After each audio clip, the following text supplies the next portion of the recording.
Right. The kingmaker is broke. Right, Sengezo Tshabangu, the man who evicted dozens of MPs, is now facing eviction himself. Right, there's a concept in Zimbabwe and across Africa, really, that the ancestors have a very, very long memory. You cannot engineer the removal of dozens of elected representatives from office, trigger expensive by elections that nobody asked for, destroy a functioning opposition, hand ZANU-PF the parliamentary supermajority it needed to push Cap 3, and then expect the universe to just move on quietly. Ah, the universe does not move on quietly. The universe sends you an eviction notice. Right. Meet Sengezo Tshabangu, Zimbabwe, the self-declared interim secretary general of the Triple C, senator for Matabeleland North, the man who recalled MPs and mayors from office with letters, the man who single-handedly dismantled the main opposition from the inside. He is currently unable to pay $200,000 for a house. Right. Pull up a chair. This is a masterclass in karma. Right. Who is Sengezo Tshabangu? A quick refresher for new viewers. Right. For those joining us recently, welcome. Subscribe, follow us, and let us get you up to speed on this man's extraordinary political career. Right. In October 2023, Tshabangu recalled 15 parliamentarians and 17 councillors, including Masvingo's mayor, claiming they were no longer party members. He then recalled a further 9 councillors, including Harare Mayor Ian Makoni and his deputy. In November 2023, elected mayors, elected MPs, people who had won votes from real Zimbabweans in real constituencies, removed from office by a man who sent letters, not by courts, not by voters, by letters. On 30 May 2024, National Assembly Speaker Jacob Mudenda announced Tshabangu as leader of the opposition, despite no meeting being held among Triple C MPs to make this decision. He was appointed leader of the opposition without a meeting by a ZANU-PF aligned speaker in a parliament where his recalls had just cleared the seats for ZANU-PF to consolidate power. Zimbabwe, if you are wondering why the opposition cannot stop Cap 3, Sengezo Tshabangu is a significant part of that answer. And the reward for all of this, a Senate seat, a title, and apparently the expectation that the Shigananda, the billionaire cartel that reportedly bankrolled his entire operation, would look after him forever. Spoiler, they did not. Zimbabwe. Here is the headline that Zimbabwe's political community has been sharing with the energy of people who have been waiting for exactly this moment. Tshabangu is facing formal eviction proceedings after allegedly failing to pay the agreed purchase price of $200,000 US dollars for a high-end property. The sellers waited, the payment did not come, the lawyers got involved, and now the men who made a career of removing people from places they had every right to occupy is being legally removed from a place he apparently cannot afford to stay in. The poetic justice is so complete, it should be submitted for a literary award. But wait, it gets richer. Because this is not even the first property scandal attached to Tshabangu's name this year. In March 2026, Tshabangu and Welshman Ncube were dragged to the Bulawayo High Court over $400,000 belonging to the William Trust, following the sale of 3 properties in Bulawayo. Administrators of the William Trust Fund, which owned the properties, filed an urgent chamber application seeking an interdict to halt the transfer of the properties to new owners, including Tshabangu. $200,000, $400,000 trust dispute in a country where the average civil servant earns a few $100s a month.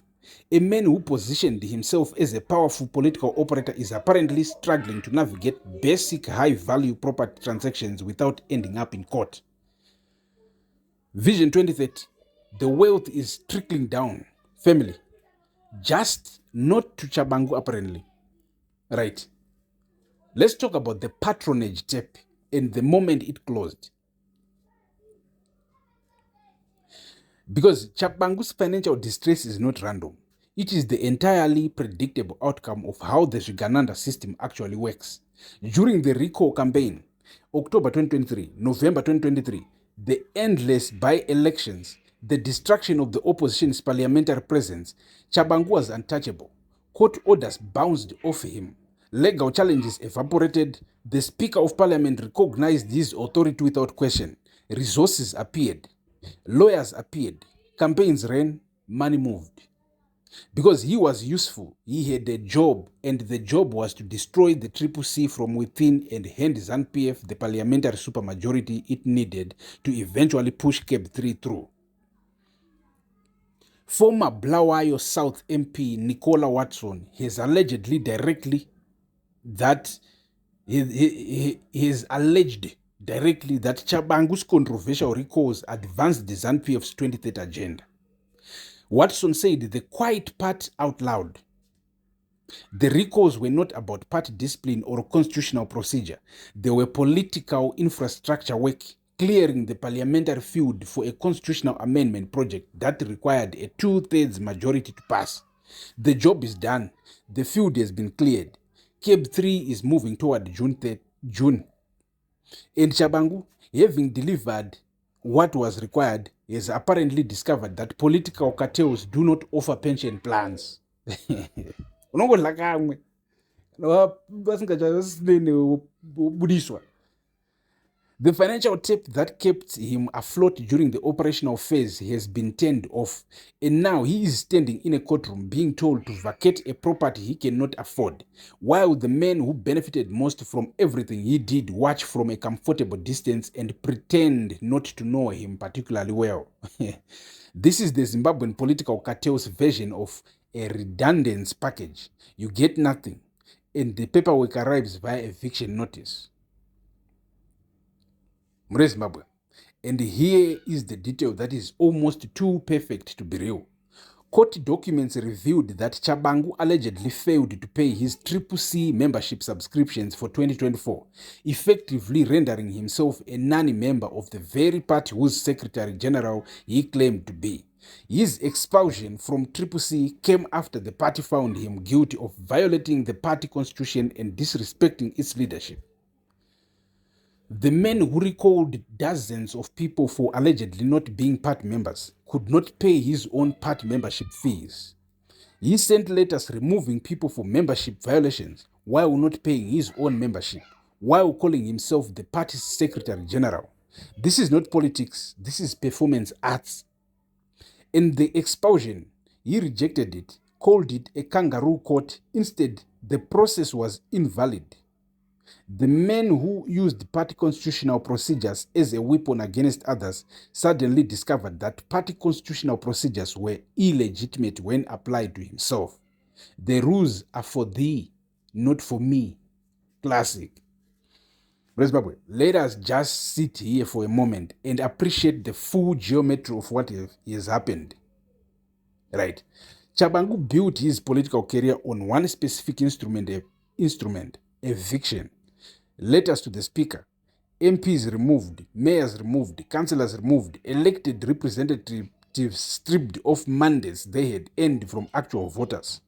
Whole council chambers emptied, constituencies left without representation, by-elections forced on communities that did not ask for them and could not afford them. He evicted people from jobs they had earned, from offices they had won, from positions the public had given them. And now, in 2026, a property owner is going to court to evict him from a house he cannot pay for.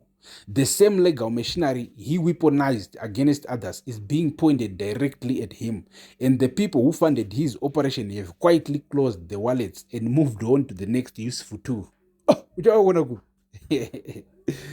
Tshabangu has since withdrawn his support from Mnangagwa's third-term bid. Oh, now he opposes CAB 3. Now that the opposition has been dismantled, the parliamentary seats have been cleared, the supermajority has been delivered, and the financial support has dried up, now he opposes the third term. The courage arrived the moment it stopped being useful to anyone. Right? What Zimbabwe must learn from the Tshabangu story? All right. Beyond all this, Zimbabwe, beyond all the comedy, beyond the comic satisfaction, there is a lesson here that Zimbabwe cannot afford to ignore. The Tshabangu operation cost this country enormously. Dozens of elected officials removed, expensive by-elections forced, the official opposition fragmented and weakened at the exact moment Zimbabwe needed it strongest, as Cap 3 approached and the constitution needed defending. The people who paid for that operation are still there, still wealth, still connected, still in the system. Tagwire Chivayo, the network around the State House that identified Tshabangu as a useful instrument, funded his recalls, protected him from legal consequences, and then discarded him the moment the operational phase concluded. Tshabangu is facing eviction. The men who used him are not facing anything. They are attending diplomatic functions, flying on private jets, sitting in Politburo meetings, and watching his empire slide from a safe distance.